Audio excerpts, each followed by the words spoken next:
To make a subdomain in GoDaddy, start by logging into your GoDaddy account and navigating to the Domain Manager section.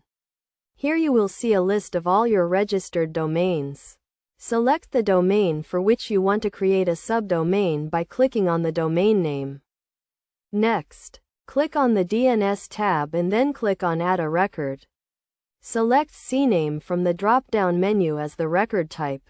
In the host field, enter the name of your subdomain. For example, if you want to create a subdomain called blog, enter blog. In the points to field, enter the domain or IP address that you want your subdomain to point to. For example, if you want your subdomain to point to a specific server or website, enter the domain or IP address of that server or website. Set the TTL to a suitable value. This determines how often the DNS record is updated. Click Add to create the CNAME record.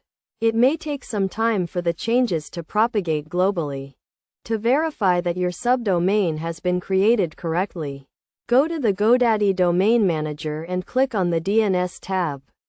Look for the CNAME record you just created and verify that the details are correct.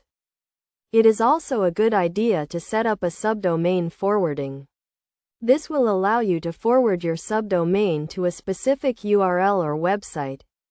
To do this, click on the Forwarding tab and then click on Add Forwarding. Enter the subdomain you just created and the URL or website you want to forward it to.